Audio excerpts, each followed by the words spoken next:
PCC महासचिव एवं पूर्व विधायक बंबर ठाकुर ने कहा कि मुख्यमंत्री सुखविंदर सिंह सुक्खू अक्टूबर माह के पहले सप्ताह में बिलासपुर का दौरा करेंगे। वह इस दौरान गोविंद सागर झील में वाटर स्पोर्ट्स गतिविधियों के शुभारंभ सहित अन्य करोड़ों रुपए की बहुप्रतीक्षित योजनाओं का शिलान्यास करने वाले हैं। वहीं उन्होंने सदर भाजपा विधायक पर विकासात्मक योजनाओं पर रोड़ा अटकाने का आरोप लगाया है। वह यहां पर पत्रकारों को संबोधित कर रहे थे। उन्होंने कहा कि कोल डैम से हरनोड़ा के लिए निर्मित की जा रही सिंचाई योजना का कार्य अगले 4 महीनों में पूरा कर लिया जाएगा। इसको लेकर गत दिवस उप मुख्यमंत्री मुकेश अग्निहोत्री ने अधिकारियों को आदेश जारी किए। उन्होंने बताया कि हरनोड़ा सिंचाई योजना का कार्य 80% तक पूरा हो चुका है, लेकिन शेष 20 कार्य पिछली भाजपा के समय लटका हुआ है। अब इस कार्य को पूरा करने के लिए डिप्टी सीएम के समक्ष मांग रखी गई है, जिस पर उन्होंने मौके पर ही अफसरों को ये कार्य अगले 3-4 महीनों में पूरा करने के निर्देश जारी कर दिए हैं। मंत्री जी का बहुत बहुत आभारी हूँ, जिन्होंने बिलासपुर शहर की सीवरेज की समस्या को समझा और 100 करोड़ रुपए उसके लिए मंजूर किया है। 15 दिनों के अंदर वो बिलासपुर आ रहे हैं और इस सीवरेज योजना का शिलान्यास भी करेंगे।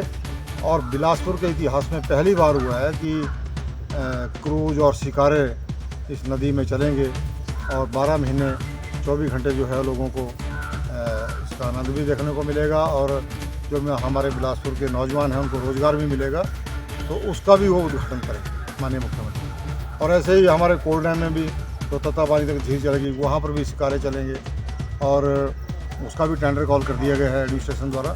तो इसके लिए मैं माननीय मुख्यमंत्री जी का जहाँ आभारी हूँ, वहाँ डीसी साहब की भी सोच का बहुत बहुत आभारी हूँ कि उन्होंने इस प्रपोजल को बनाया और इसको अमली जामा पहनाया।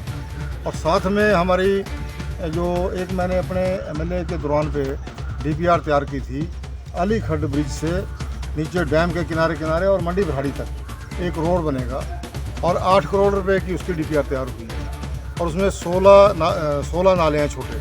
उन 16 नालों पे 16 पुलियाँ पड़ती थी। इस विधायक ने उस काम को रोक दिया, बोले ये इसकी ज़रूरत नहीं है। मैं भारतीय जनता पार्टी के शीर्ष नेतृत्व से कहना चाहूँगा कि इसको समझाएं। अंट संट को काम करना है तो आपको लेके बिलासपुर आ जाते हैं। नशा को बढ़ावा देने के लिए, उनको संरक्षण देने के लिए आप बिलासपुर आ गए जयराम जी को लेके। तो मैं जयराम जी से भी कहूँगा, बिंदर साहब से भी कहूँगा कि इसको समझाइए, गवर्नमेंट कंटिन्यूटी में होती है। जो डीपीआर हमने बनाई है उसको ना रोकें। और ऐसे ही जो है एक हमारे समय में एक सोच थी कि ठाकुर जी को हम धन्यवाद देते हैं, उन्होंने उस काम को आगे बढ़ाया, पिलर खड़े हो गए।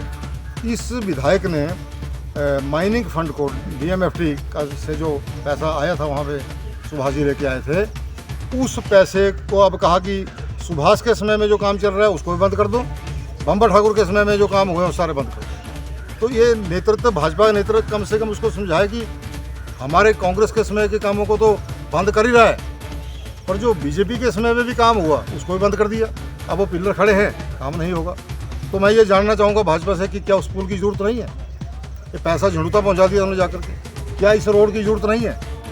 एक बिल्कुल शॉर्टेस्ट रोड और पूरा चांदपुर बेल्ट जो है, कंदरौर की बेल्ट जो है वो 4 लेन से जुड़ जानी थी हमारी, ऐसी थी मंडी बरहाड़ी, तो उस रोड को बंद कर दिया। तो मैं कहूँगा कि ये काम शुरू होने चाहिए और मुख्यमंत्री जी का मैं बिलासपुर को जो सौगातें दी हैं उनके लिए धन्यवाद करता हूँ।